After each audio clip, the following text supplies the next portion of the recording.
Yeah, I'm about to fade away. Cause every time I wake up I feel like it's Monday. Something's going wrong with all the chemicals up in my brain. All of a sudden I don't look at anything the same. Привет, песеры, с вами Морж, и третий сезон встречает нас в eFootball 2023. Ждали мы все обновления, Konami его сделали, запустилось это даже все более-менее нормально.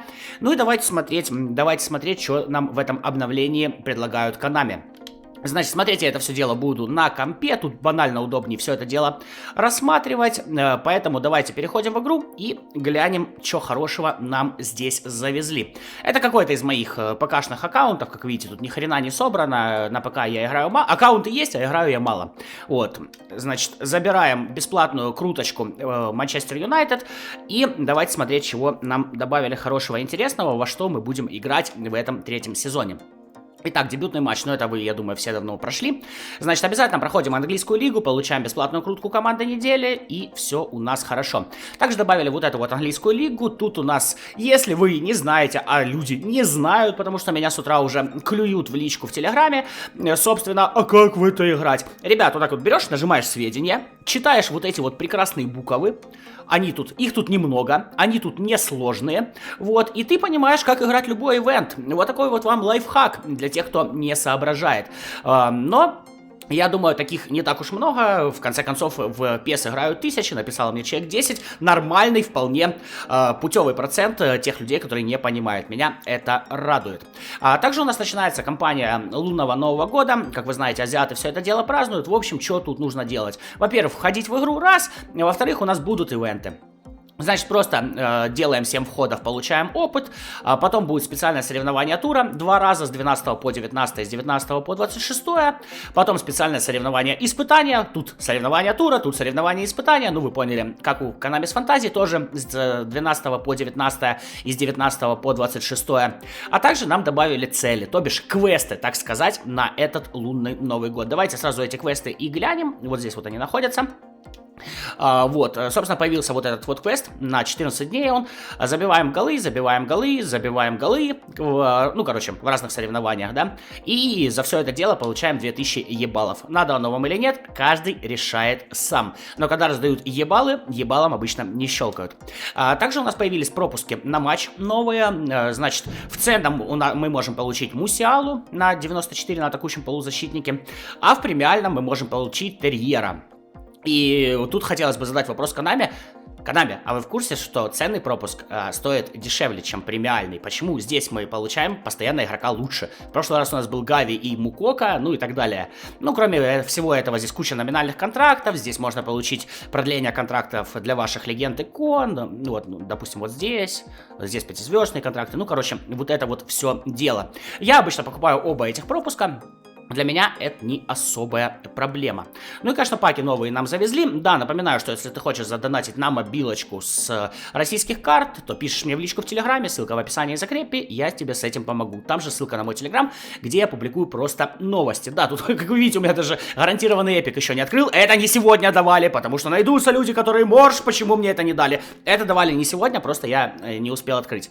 Давайте сразу поймаем гарантированного эпика, так сказать, для хорошего настроения. Люблю эти разноцветные стрелочки, а вот белые не люблю. Испания. Ну что там, Гути какой-нибудь, да? Мариентес мне выпадает. Ну, какая разница, я здесь не играю, пусть будет, что называется. Пусть будет Мариентес. Ладно, фиг с ним, что, как говорится, этих легенд тоже надо просто дозабрать. И здесь у нас появляются эпики Манчестер Юнайтед. Первый раз у нас появляется Ван Нистелрой. Как мне кажется, по статам он будет смахивать на Батистуту, то есть дичайший хреновый пас низом, дичайший хреновый пас навесом, при этом класснейшее умение атаковать и реализация. То есть вот такой у нас будет именно реализатор. Шмейхель у нас была иконик карта, да, назовем. Но она легендарная, но с розовым сиянием, все равно я бы называл ее иконик. Мне понравился вратарь. Я думаю, эпик будет еще поинтереснее. Ну и Ирвин. Вроде небольшой максимальный рейтинг, но при этом вы можете, посмотрите, его прокачать, как вам будет угодно. Захотите, упорите в скорости ускорения. Захотите, упорите в пас низом и пас навесом. Захотите, упорите в защиту. Может быть, сделайте сбалансированного. В общем, варианты есть. И несмотря на рейтинг 94, мне кажется, Ирвин будет достаточно интересной карточкой. Ну, естественно, здесь белые стрелки. Кто бы сомневался, что с бесплатного пака мне ничего не выпадет. Я, допустим, абсолютно не сомневался. Так, команда недели, к ней мы сейчас дойдем. Вот, появляются у нас еще клубные иконы с вот таким вот дизайном за номинальные контракты. Господи, Konami, сколько вы карточек? Вот реально, 23-я часть это стало просто разнообразием карточек. Сказать, что здесь есть интересные товарищи, ну не знаю, меня вот интересует только он. Все, остальные как бы особо не интересуют. И карточка смотрится сочно, ну и Буфонище, потому что Буфонище. Райс, ну не знаю, мне кажется, есть опорники интересные. Та, неплохой центральный защитник, но не более того, остальные... Не знаю, вот честно. Остальное мне не интересно, но при том, что я беру пропуска, матч-пассы, все равно тратить куда-то их придется, эти номинальные контракты, так что придется брать. Ну и вот такие игроки за номинальные контракты у нас появились. Я не знаю, зачем сделала Konami такой просто блевотный дизайн. Он ужасен. Он просто максимально ужасен.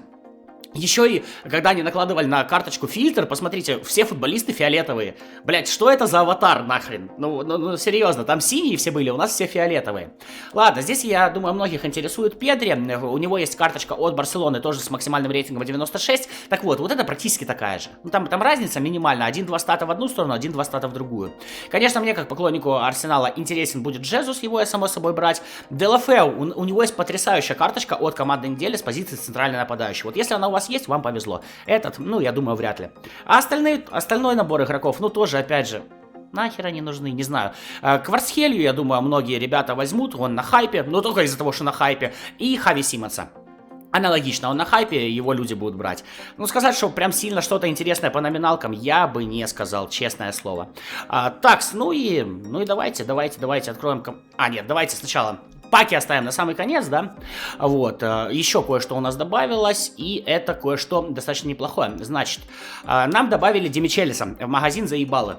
Короче, как вы помните, в начале части его можно было купить только за голду. Он у нас первый раз появился в игре, только голда. Тут его добавляют за ебалы. Ну... Konami, такие Konami. Интересный защитник, ни хрена не интересный, и вообще проходняковый вариант. Ну, просто для коллекции можно взять, если вы собираете Баварию. Вроде все. Вроде по всему пробежался. Да, что меня еще удивило, у нас пропал набор с Месси, пропал набор с Неймаром, пропали наборы со сборными, и других никаких не завезли вообще. Интересное решение от Konami, но почему-то они решили сделать так. Ладно, вот теперь можно переходить к команде недели. Она тоже у нас сегодня, к сожалению, не особо интересная. Значит, самый высокорейтинговый у нас Морено.